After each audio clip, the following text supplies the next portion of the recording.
അതിന് പകരം പാർട്ടി അന്വേഷിച്ച് തീവ്രത ഇല്ല എന്ന് പറഞ്ഞു. ഈ തീവ്രത ഇല്ല എന്ന് പറഞ്ഞ് ആ മൂടി വെച്ച കാര്യത്തെയാണ് ഞങ്ങൾ പൊളിറ്റിക്കലി ചൂണ്ടിക്കാണിച്ചത്. പി കെ ശശി MLA ആയിരുന്ന കാലത്ത് പാർട്ടി ഏരിയ കമ്മിറ്റി ഓഫീസിൽ സ്ത്രീകൾക്ക് വരാൻ പാടില്ലാത്ത സാഹചര്യം ഉണ്ടായിരുന്നോ? പി കെ ശശി പീഡകനായിരുന്നോ? എങ്കിൽ നിങ്ങൾ എന്ത് നടപടി സ്വീകരിച്ചു? ഇപ്പോൾ വിസ്മയമായി എത്തിയ പി കെ ശശിക്ക് കൈപ്പത്തി ചിഹ്നം നൽകാൻ തീരുമാനിച്ചു എന്ന വാർത്തയാണ് ഇപ്പോൾ വന്നുകൊണ്ടിരിക്കുന്നത്. കൈപ്പത്തി ചിഹ്നത്തിൽ അപ്പോൾ കോൺഗ്രസ് സ്ഥാനാർത്ഥിയായി തന്നെ പി കെ ശശി മത്സരിക്കാൻ ഇറങ്ങുന്നു എന്നുള്ളതാണ്. ജിൻഡോ, അതെങ്ങനെയാണ് നിങ്ങൾ വിശദീകരിക്കുക? കാരണം പല ഘട്ടങ്ങളിലായി ഈ തീവ്രത അളക്കൽ എന്നതിനെ നിങ്ങൾ തന്നെ പരസ്യമായി പല ഘട്ടങ്ങളിൽ വിമർശിച്ചിട്ടുള്ളതാണ്. ഇപ്പോൾ ഏറ്റവും ഒടുവിൽ പ്രതിപക്ഷ നേതാവ് അതിൽ പറഞ്ഞിരിക്കുന്നത് അത് പാർട്ടിക്കകത്തെ CPM-നകത്തെ തർക്കത്തിനു ഇടയ്ക്ക് വന്ന ഒരു ആരോപണമാണ് എന്നതാണ് നിങ്ങളുടെ അന്വേഷണത്തിൽ മനസ്സിലായതെന്ന്. അത് എത്രത്തോളം സത്യത്തോട് ചേർന്ന് നിൽക്കുന്നതാണ് ജിൻഡോ? സ്മൃതി, എനിക്ക് മറ്റു 1-2 കാര്യങ്ങൾ പറയാനുണ്ടെങ്കിലും ഈ ചോദ്യത്തിന് മറുപടി പറഞ്ഞിട്ട് അതിലേക്ക് വരാം. താങ്കൾ എനിക്ക് സമയം തരുമെന്ന് ഞാൻ വിശ്വസിക്കുകയാണ്. പി കെ ശശിയുമായി ബന്ധപ്പെട്ട ആരോപണം എന്താ? പാർട്ടിയിലെ വനിതാ സഖാവിനെ പീഡിപ്പിച്ചു എന്നുള്ളതാണ്. ആ ആരോപണം കേരളത്തിന്റെ പൊതുസമൂഹത്തിൽ മാധ്യമങ്ങളിലൂടെ ഉയർന്നു കേട്ടതാണ്. തീർച്ചയായിട്ടും പ്രതിപക്ഷത്തിരിക്കുന്ന, അവരുമായിട്ട് എതിർത്ത് പോരാടി നിൽക്കുന്ന പാർട്ടി എന്നുള്ള നിലയ്ക്ക് കോൺഗ്രസ് കൃത്യമായിട്ട് ആ വിഷയത്തിൽ രാഷ്ട്രീയമായി പ്രതികരിച്ചിട്ടുണ്ട്. അതിൽ CPM നേതൃത്വം എടുത്ത നിലപാടെന്താ? അവരൊരു അന്വേഷണ കമ്മീഷനെ വെച്ചു. അന്വേഷണ കമ്മീഷൻ ആരായിരുന്നു? പി കെ ശ്രീമതിയും ബാലനുമൊക്കെ. ആ വാർത്തകളിലൂടെ പുറത്തു വന്ന വിവരങ്ങളിലൂടെ നമുക്ക് മനസ്സിലാകുന്നത് അത് തീവ്രത കുറഞ്ഞ ഒരു പീഡനമായിരുന്നു എന്ന് കണക്കാക്കി പാർട്ടി കോടതി അത് എഴുതി തള്ളി പി കെ ശശിയെ കുറ്റവിമുക്തനാക്കി. മാത്രമല്ല, പി കെ ശശിയെ KTDCയുടെ ചെയർമാനുമാക്കി. അതവിടെ നിൽക്കുകയാണ്. ഇനി എൻ്റെ 2-3 പ്രധാനപ്പെട്ട ചോദ്യം. ഒന്ന്, പാർട്ടിയുടെ മുമ്പിൽ ഒരു വനിതാ സഖാവിനെ പീഡിപ്പിച്ചു എന്ന പരാതി വന്നാൽ പാർട്ടിയിലെ കോടതിയും പോലീസ് സ്റ്റേഷനുമാണോ അന്വേഷിക്കേണ്ടത്? ഈ രാജ്യത്തെ നിയമത്തിൽ ഇവർക്ക് വിശ്വാസമില്ലേ? ഇന്ത്യൻ പീനൽ കോഡും ഇപ്പോൾ ഭാരതീയ ന്യായ സംഹിതയൊന്നും ഇവർ വിശ്വസിക്കുന്നില്ലേ? ഈ പാർട്ടി ഈ രാജ്യത്തെ നീതി നിയമ സംവിധാനത്തെയും ഭരണഘടനയും അംഗീകരിക്കുന്നില്ല. ഭരണഘടന അംഗീകരിക്കാൻ സാധ്യതയില്ല. കുന്തവും കുടച്ചക്രം എന്നൊക്കെ വിളിക്കുന്ന വിവരം കിട്ട ആളുകളുള്ള പാർട്ടി ആയതുകൊണ്ട് ചിലപ്പോൾ അംഗീകരിച്ചെന്ന് വരില്ല. പക്ഷെ ഞാൻ ചോദിക്കുന്ന ചോദ്യം, നിയമപ്രകാരം ഒരു കേസ് ഫോർവേഡ് ചെയ്യേണ്ടതല്ലേ? ആ വനിതാ സഖാവിന് വേണ്ടിയിട്ട് പോരാടേണ്ടതല്ലേ? DYFIയും SFIയും CPM-ഉം വനിതാ സംഘടനകളും ഒക്കെ അത് ഇവർ ചെയ്തില്ല. ഇനി ആ വനിതാ സഖാവ് തന്നെ ആരാണെന്ന് എനിക്കറിയില്ല, പക്ഷെ അവർ പരാതി വ്യക്തിപരമായി കൊടുത്തിട്ടുമില്ല. ഒന്നാമത്തെ കാര്യം. ഇനി രണ്ടാമത്തെ കാര്യം, അതിലൊരു നൈതികതയുടെ പ്രശ്നം എന്താ? പാർട്ടിയുടെ മുമ്പിൽ ഒരു പരാതി വരുമ്പോൾ അത് കയ്യിൽ പിടിച്ചു വെക്കാതെ അത് പോലീസിൽ ഏൽപ്പിക്കുക എന്നുള്ളതാണ്. അതിന് പകരം പാർട്ടി അന്വേഷിച്ച് തീവ്രത ഇല്ല എന്ന് പറഞ്ഞു. ഈ തീവ്രത ഇല്ല എന്ന് പറഞ്ഞ് ആ മൂടി വെച്ച കാര്യത്തെയാണ് ഞങ്ങൾ പൊളിറ്റിക്കലി ചൂണ്ടിക്കാണിച്ചത്. ഇനി ഞങ്ങളുടെ ചോദ്യം ഇത്രയാണ്: പി കെ ശശി യഥാർത്ഥത്തിൽ വനിതാ സഖാവിനെ പീഡിപ്പിച്ചിരുന്നോ? പി കെ ശശി MLA ആയിരുന്ന കാലത്ത് പാർട്ടി ഏരിയ കമ്മിറ്റി ഓഫീസിൽ സ്ത്രീകൾക്ക് വരാൻ പാടില്ലാത്ത സാഹചര്യം ഉണ്ടായിരുന്നോ? ഇതൊക്കെ ഇവരുടെ നേതാക്കന്മാരുടെ സ്റ്റേറ്റ്മെന്റ്സ് ആണ്. ഇനി പി കെ ശശി പാർട്ടി ഓഫീസിനെ അനാശാസ്യ കേന്ദ്രമാക്കിയോ? ഇതെല്ലാം പി കെ ശശി പാർട്ടി വിടുമ്പോഴാണ് ഇവർ ഉന്നയിക്കുന്നത്. പാർട്ടിക്ക് അകത്ത് നിന്നപ്പോൾ ഇവർ മൂടി പിടിച്ച് വെള്ളപൂശി സംരക്ഷിച്ചു. എന്റെ 3 പ്രധാനപ്പെട്ട ചോദ്യം: പി കെ ശശി പീഡകനായിരുന്നോ? എങ്കിൽ നിങ്ങൾ എന്ത് നടപടി സ്വീകരിച്ചു? ഇനി നിങ്ങൾ നടപടി സ്വീകരിച്ചില്ലെങ്കിൽ പീഡനം നടന്നിട്ടില്ലെങ്കിൽ അത് പറയണം. ഏതെങ്കിലും ഒരു പക്ഷം പറയണം. പി കെ ശശി പീഡിപ്പിച്ചു എന്ന് പരാതി കൊടുത്താൽ ആ പരാതിയിൽ യാഥാർത്ഥ്യമുണ്ടെന്ന് പോലീസ് കേസെടുത്ത് യാഥാർത്ഥ്യമുണ്ടെന്ന് ബോധ്യപ്പെടുത്തിയാൽ പി കെ ശശി കോൺഗ്രസിൽ എന്നല്ല UDFന്റെ ഒരു സംവിധാനത്തിന്റെ ഭാഗമാകില്ല. ഇതുവരെ CPM-കാർക്ക് സംഘടനാപരമായി പരാതി ഇല്ലാത്ത പി കെ ശശി UDFുമായിട്ട് ചേർന്ന് നിൽക്കാൻ വരുമ്പോൾ പരാതി ഉണ്ടെന്ന് പറയുന്നത് എന്ത് നിലപാടാണ്? ചോദിക്കാം ആർഷോ, പൊതുസമൂഹത്തോട് അത് പറയാൻ പറ്റില്ല. കാരണം നമുക്ക് അതിൽ ഒരു ബോധ്യമായ ചില കാര്യങ്ങളുണ്ട്. അങ്ങനെയൊന്നും നടന്നിട്ടുണ്ടെന്നും അങ്ങനെ ഒരു പരാതി പറഞ്ഞ DYFയിലെ വനിതാ പ്രവർത്തക പാർട്ടി തന്നെ വിട്ട് അവിടെ നിന്ന് പോയെന്നും അവർ ഭയന്നിട്ടാണ് പാർട്ടി വിട്ടതെന്നുമുള്ള കാര്യങ്ങൾ നമ്മൾ അന്ന് കേട്ടതാണ്. അപ്പോൾ അതിലൊരു സത്യമുണ്ടോ എന്നുള്ള പരിശോധന നിങ്ങൾക്ക് നടത്താമല്ലോ. അത് കേസായില്ല, പോലീസിൽ പോയില്ല എന്നുള്ളത് അന്ന് തന്നെ ഉന്നയിക്കപ്പെട്ട കാര്യമാണ്.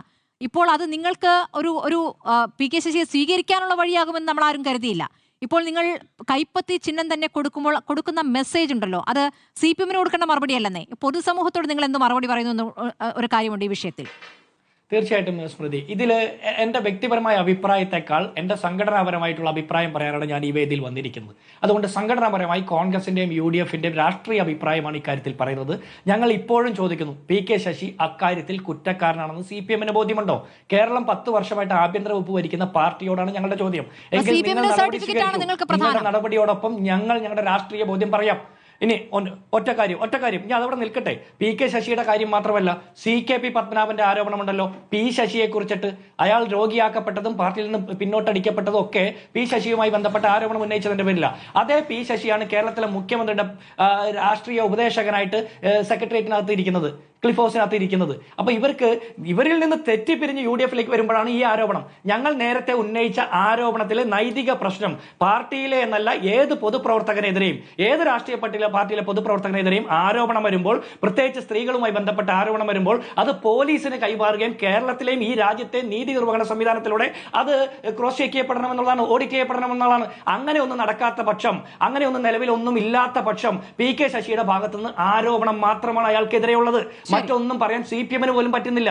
അപ്പോൾ ഞങ്ങൾ ആ കാര്യത്തിൽ പറഞ്ഞത് തീവ്രത അളക്കാൻ പോകുന്ന ആ രാഷ്ട്രീയത്തെയാണ് ഞങ്ങൾ ചോദ്യം ചെയ്യുന്നത്. ഇനി അതിന് പകരം തീവ്രത കൂടിയ പീഡനമായിരുന്നോ, ഇനി തീവ്രത കുറഞ്ഞ പീഡനമായിരുന്നോ, പീഡനം നടന്നിട്ടുണ്ടായിരുന്നോ എന്നെങ്കിലും വിളിച്ചു പറയണം. ഇപ്പോഴെങ്കിലും വിളിച്ചു പറയണം. നോമിനേഷൻ കൊടുക്കുന്നതിന് മുമ്പ് CPM പറയട്ടെ, പരാതി കൊടുക്കട്ടെ, നടപടി സ്വീകരിക്കട്ടെ. ഞങ്ങൾ ഞങ്ങളുടേതായ രാഷ്ട്രീയ നിലപാട് അപ്പോൾ സ്വീകരിക്കാം. അതിനപ്പുറത്ത് ഞങ്ങൾക്ക് എന്താ പറയാനുള്ളത് സ്മൃതി? ഇക്കാര്യത്തിൽ CPM-ൽ നിന്ന് പിണങ്ങിപ്പരിഞ്ഞു വരുന്ന മുഴുവൻ രാഷ്ട്രീയ നേതാക്കന്മാരെയും രാഷ്ട്രീയ സാഹചര്യം അനുസരിച്ച് തെരഞ്ഞെടുപ്പ് കാലത്ത് ഉപയോഗപ്പെടുത്തുക എന്നുള്ളത് ഞങ്ങളുടെ ഒരു രാഷ്ട്രീയ സ്ട്രാറ്റജിയാണ്. അതിനപ്പുറത്ത് ഇതിനകത്ത് പീഡനം നടന്നിട്ടുണ്ടെന്ന് ആർഷ പറയുകയാണെങ്കിൽ, അതിനനുസരിച്ചുള്ള പരാതി അവർ കൊടുക്കുകയാണെങ്കിൽ, നിയമ നടപടി സ്വീകരിക്കുകയാണെങ്കിൽ ഞങ്ങളും നിങ്ങളുടെ ഒപ്പം നിൽക്കാം. ശരി, ഒരു സ്വതന്ത്രനായി നിന്ന് പിന്തുണയ്ക്കുക എന്നതിനപ്പുറം കൈപ്പത്തി ചിഹ്നം തന്നെയാണ് നിങ്ങൾ കൊടുത്തിരിക്കുന്നത് എന്നുള്ളതാണ്. മാത്രമല്ല നിങ്ങളുടെ ഒരു ബോധ്യം, നിങ്ങളുടെ അന്വേഷണത്തിൽ വെളിവായിരിക്കുന്നത് PK ശശി അങ്ങനെ ചെയ്തിട്ടില്ല, അത് പാർട്ടിക്കകത്തെ പ്രശ്നങ്ങളുടെ ഭാഗമായി പുറത്തു വന്ന ആരോപണം എന്ന നിലയ്ക്കാണ്. അത് അത്യന്തം നിരാശപ്പെടുത്തുന്നതാണെന്ന് പറയട്ടെ ജിൻഡോ. ഒറ്റ കാര്യം, ഈ PK ശശിക്ക് കോൺഗ്രസിന്റെ കൈപ്പത്തി ചിഹ്നം കൊടുക്കുമെന്നുള്ള വാർത്ത ഏതെങ്കിലും മാധ്യമങ്ങളിലൂടെ ഇപ്പോൾ വന്നിട്ടുണ്ടോ? പാർട്ടി നേതാക്കന്മാർ പ്രഖ്യാപിച്ചിട്ടുണ്ടോ? അതെ, ഞങ്ങൾക്ക് വന്നിരിക്കുന്ന ബ്രേക്കിംഗ് വാർത്തയാണ്. അപ്പോൾ എനിക്ക് അതിലൊരു കാര്യമുണ്ട്. നിങ്ങൾക്ക് വന്നിരിക്കുന്ന ബ്രേക്കിംഗ് വാർത്ത അനുസരിച്ച് കഴിഞ്ഞ ദിവസം K സുധാകരൻ പുതിയ പാർട്ടി പ്രഖ്യാപിക്കുമെന്നും BJP-യിൽ പോകുമെന്നും K സുധാകരൻ അങ്ങനെ ആലോചന നടത്തുന്നത് K സുധാകരൻ അനുയായികൾ തന്നെയാ പറയുന്നത്. നോക്കൂ ജിൻഡോ ഒന്ന് ശ്രദ്ധിച്ചോളൂ. K സുധാകരൻ ഇനി എന്തൊക്കെയാണ് പറയുന്നത്, ഇപ്പോൾ എന്താണ് പറയുന്നത്? നോക്കൂ ജിൻഡോ, നിങ്ങളെ കുഴപ്പത്തിൽ ചാടിക്കുമോ K സുധാകരൻ? ഒന്ന് പുറത്തേക്ക് ഇറങ്ങി നോക്കൂ ജിൻഡോ, പുറത്തേക്ക് ഇറങ്ങി അങ്ങ് നോക്കൂ. കേട്ടല്ല നിങ്ങൾ വാർത്ത കൊടുക്കേണ്ടത്. ജിൻഡോ പോലെ ഒരു മുന്തിയ നേതാവിനെ, പതിറ്റാണ്ടുകളുടെ നേതാവിനെ കുറിച്ചിട്ട് അത്തരത്തിൽ വാർത്ത പറയുന്നതിന് മുമ്പ് അദ്ദേഹത്തിന്റെ ഒപ്പീനിയൻ നിങ്ങൾ എടുത്തിരുന്നോ? ജിൻഡോ ഇന്ന് കേൾക്കൂ. ഇന്ന് K ബാബു പോലും പറഞ്ഞത്, നോക്കൂ നിങ്ങളുടെ മുതിർന്ന നേതാവാണല്ലോ, കൊച്ചിയിലെ മുതിർന്ന നേതാവാണല്ലോ, K ബാബു പോലും പറഞ്ഞത് പല അപശബ്ദങ്ങൾ പോലെയല്ല. K സുധാകരൻ ഉയർത്തിയ അപശബ്ദം എന്നുള്ളത് പാർട്ടിയെ വലിയ പ്രതിരോധത്തിലാക്കിയിട്ടുണ്ട്. അദ്ദേഹത്തിന്റെ താല്പര്യങ്ങൾ പരസ്യമായി പ്രകടിപ്പിച്ചാൽ പ്രതിരോധത്തിലാക്കി എന്നുള്ളതൊക്കെ യാഥാർത്ഥ്യം. പക്ഷെ അദ്ദേഹം പാർട്ടി പ്രഖ്യാപിക്കാൻ പോകുന്നു എന്നുള്ള ലീഡ് നിങ്ങളുടെ റിപ്പോർട്ടർമാർക്ക് ജിൻഡോ അദ്ദേഹം പല മാധ്യമ പ്രവർത്തകരുമായി ഫോണിൽ സംസാരിച്ചിട്ടുണ്ട്. കള്ളവാർത്തയാണ് കൊടുത്തത്. അതുപോലെ മത്സരിച്ചതിന് ശേഷം നിങ്ങൾ ചോദ്യം ചോദിക്കൂ.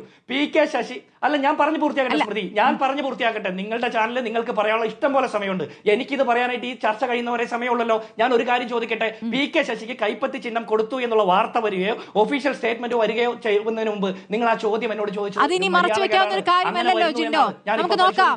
കുറച്ച് സമയത്തെ കാര്യമല്ലേ, കുറച്ച് സമയത്തെ കാര്യമല്ല. അല്ലെങ്കിൽ അങ്ങേക്ക് അടുത്ത ചർച്ചയിൽ എന്നോട് ചോദിക്കാം. അടുത്ത ചർച്ചയിൽ ജിൻഡോ നമ്മൾ ഇരിക്കുമല്ലോ, ജിൻഡോ നമ്മൾ അടുത്ത ചർച്ചയിൽ ഇരിക്കുമല്ലോ, അടുത്ത ചർച്ചയിലിരിക്കുമല്ലോ ജിൻഡോ. അപ്പോൾ അങ്ങനെ ചിഹ്നമില്ല എങ്കിൽ അപ്പോൾ ഞാൻ ആ മറുപടി ചോദിക്കണമായിരുന്നു. അല്ലല്ല, നിങ്ങൾ ആ ചോദ്യം അപ്പോഴാണ് ചോദിക്കുന്നത്. നടക്കാൻ പോകുന്ന കാര്യത്തെക്കുറിച്ച് നടന്നതിന് ശേഷമാണ് ചോദിക്കേണ്ടത്. അതിനു മുമ്പ് നിങ്ങൾ സൃഷ്ടിക്കുന്ന വാർത്തയ്ക്കല്ല മറുപടി പറയേണ്ടത്. ആ ഒരു രാഷ്ട്രീയ മര്യാദ, ഒരു മാധ്യമ മര്യാദ മാധ്യമ സൃഷ്ടിയാണ് എന്ന് ഇനിയെങ്കിലും പറയാതിരിക്കൂ ജിൻഡോ. സുധാകരൻ ദാ ഇപ്പോഴും പറഞ്ഞുകൊണ്ടിരിക്കുന്നത് പുറത്തേക്ക് ഇറങ്ങി മറ്റു ചില ചാനലുകളിൽ കൊടുത്തിരിക്കുന്ന പ്രതികരണം നോക്കൂ ജിൻഡോ. നിങ്ങളെ ഇപ്പോഴും കുഴപ്പത്തിലാക്കുന്നുണ്ടോ K സുധാകരൻ? പ്രചാരണത്തിലിറക്കുന്ന സുധാകരൻ നിങ്ങൾക്ക് എത്രത്തോളം പ്രശ്നങ്ങൾ ഉണ്ടാക്കുമെന്ന് പരിശോധിക്കൂ. സുധാകരൻ നിങ്ങളോട് അങ്ങനെ പറഞ്ഞോ സ്മൃതി? നിങ്ങളുടെ റിപ്പോർട്ടറോട് നേരിട്ട് പറഞ്ഞോ? ജിൻഡോ നേരിട്ട് പറഞ്ഞു. നോക്കൂ, ഫോണിലൊക്കെ മാധ്യമ പ്രവർത്തകരോട് സുധാകരൻ സംസാരിച്ചിട്ടുണ്ട്. ജിൻഡോ പറഞ്ഞ കാര്യങ്ങൾ എന്താണെന്ന് ജിൻഡോയോട് ഞാൻ പിന്നെ വിളിച്ചു പറയാം കേട്ടോ. സുധാകരൻ അങ്ങനെ പറഞ്ഞെങ്കിൽ ആ വിവരം നിങ്ങൾ പുറത്തുവിടണം. സുധാകരൻ പുതിയ പാർട്ടി പ്രഖ്യാപിക്കാതെ പോകുന്നു എന്നുള്ള വാർത്ത നിങ്ങൾക്ക് കിട്ടിയത് എങ്ങനെയാ? പുതിയ പാർട്ടി 15 സ്ഥാനാർത്ഥികളെ നിർത്തും, ഇതൊക്കെ പറഞ്ഞ കാര്യം തന്നെയാണെന്ന്. ഇനി എന്തിനാ വെറുതെ അതെടുത്ത് പരിശോധിച്ചിട്ട് നിങ്ങൾ തന്നെ കുഴപ്പത്തിലാകുന്നു ജിൻഡോ. ഇനി ഇപ്പൊ സുധാകരൻ ഇനി എന്താ പറയുന്നത് നോക്കൂ. സുധാകരനെ നിങ്ങൾക്ക് നിയന്ത്രിക്കാൻ പറ്റുമെങ്കിൽ നിയന്ത്രിക്കാൻ നോക്കൂ. 15 ആക്കിയത് എന്തിനാ? അങ്ങനെയാണെങ്കിൽ സുധാകരനെ 15 സ്ഥലത്തെ മത്സരിപ്പിക്കാൻ പറ്റുള്ളൂ. അതെനിക്കറിയില്ല, അത് അദ്ദേഹത്തോട് ചോദിക്കണം.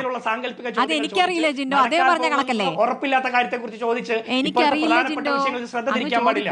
അത് ശരിയായ കാര്യമല്ല. നിങ്ങൾ ഇപ്പൊ എന്നോട് ചോദ്യം ചോദിച്ചത്, സ്മൃതി ചോദിച്ചത് കൈപ്പത്തി ചിഹ്നം കൊടുക്കുന്നു എന്നാണ്. അപ്പോൾ ഞാൻ അറിയാത്ത ഒരു കാര്യം അറിഞ്ഞതിന് ശേഷം കൊടുത്തതിന് ശേഷമാണെങ്കിൽ ഞാൻ മറുപടി ഞാൻ പറയാം. ശരി, അങ്ങനെയാണെങ്കിൽ അത് പറഞ്ഞാൽ മതി. എനിക്കിപ്പോൾ അറിയില്ല എന്ന് പറഞ്ഞാൽ അതല്ലേ അങ്ങയുടെ മറുപടി. പറയുമ്പോൾ അതിലൊരു മര്യാദ ശരി, അത് മര്യാദ കേടില്ല. എനിക്ക് വന്ന വാർത്ത ഞാൻ അങ്ങോട്ട് അല്ല, ചോദിക്കുന്നു. നിങ്ങൾക്ക് അറിയാത്ത കാര്യം നിങ്ങൾ അങ്ങനെ പറയാമോ? നോക്കൂ, ബ്രേക്കിംഗ് പോണെന്ന് നോക്കൂ. നിങ്ങൾക്ക് വരുന്ന എല്ലാ വാർത്തയും ശരിയല്ലെന്ന് എത്രയോ വട്ടം ജിൻഡോ ജില്ലാ പഞ്ചായത്ത് ഇലക്ഷൻ സമയത്ത് നിങ്ങൾ പറഞ്ഞില്ലേ, റിപ്പോർട്ടർ ചാനല്, എന്നിട്ട് അത് തിരുത്തിയോ? ഞാൻ എന്റെ വ്യക്തിപരമായ ഒരു വാർത്ത പോലും നിങ്ങൾ കള്ളമായിട്ട് കൊടുത്തില്ലേ? വോട്ടെണ്ണി ഇപ്പോൾ 3-ാം സ്ഥാനത്താണ്, BJP 1-ാം സ്ഥാനത്താണ്, നിങ്ങൾ വാർത്ത കൊടുത്തില്ലേ? തെറ്റാണെന്ന് നിങ്ങൾ തിരുത്തിയോ? നിങ്ങൾ കൊടുക്കുന്നത് എല്ലാം നിങ്ങളുടെ റിപ്പോർട്ടർമാർ വോട്ടെണ്ണൽ തുടർച്ചയായ നടപടിയല്ലേ? വോട്ടെണ്ണൽ കഴിയുമ്പോഴല്ലേ കാര്യങ്ങൾ കഴിയുന്നത്? ഈ വോട്ടെണ്ണൽ സമയത്തെ കാര്യങ്ങളൊക്കെ ഇപ്പോൾ പറയുന്നത് ജിൻഡോ ബാലിശമായ ഞാൻ വെല്ലുവിളിക്കുന്നു. സ്മൃതി ഉത്തരവാദിത്തബോധത്തോടെ വെല്ലുവിളിക്കുന്നു. കഴിഞ്ഞ ജില്ലാ പഞ്ചായത്ത് ഇലക്ഷനിൽ ഏതെങ്കിലും ഒരു ഘട്ടത്തിൽ ജിൻഡോ ജോൺ എന്ന് പറയുന്ന UDF സ്ഥാനാർത്ഥി തുറവൂർ ജില്ലാ ഡിവിഷനിൽ 3-ാം സ്ഥാനത്തായിരുന്നോ, BJP 1-ാം സ്ഥാനത്തെത്തിയോന്ന് ഏതെങ്കിലും ഒരു ഘട്ടത്തിൽ താങ്കൾ ഞാൻ വെല്ലുവിളിക്കാം. ശരി, 2-3 മിനിറ്റിന് സംഭവിച്ചിട്ടുണ്ടാകാം. അത് കഴിഞ്ഞ് ജിൻഡോ മുന്നേറുന്നു എന്ന് പറഞ്ഞ ജിൻഡോ കേട്ടില്ല. അത് പ്രത്യേകമായി കട്ട്സ് ഉണ്ടാക്കുകയും ജിൻഡോ എന്ന് കാണിക്കുകയും ചെയ്തിട്ടുണ്ട്. ജിൻഡോ അതിനൊന്നും നിവൃത്തിയില്ല. എങ്ങനെയാണ് തെരഞ്ഞെടുപ്പിൽ വോട്ടെടുപ്പ് ഖേദം പ്രകടിപ്പിക്കുക? ജിൻഡോ കുറച്ചുകൂടി പക്വമായി സമീപനം എടുക്കൂ പ്ലീസ്. നമ്മുടെ സമയം കഴിഞ്ഞുകൊണ്ടാണ് പ്ലീസ്. നമുക്ക് അടുത്ത ദിവസം വിളിക്കാം. അങ്ങൊന്ന് സമാധാനപ്പെടും. ഞാൻ പറഞ്ഞ കാര്യങ്ങളെ സത്യാവസ്ഥ ഒന്ന് പരിശോധിക്കും. സമാധാനമായിട്ട് അന്വേഷിക്കും കേട്ടോ.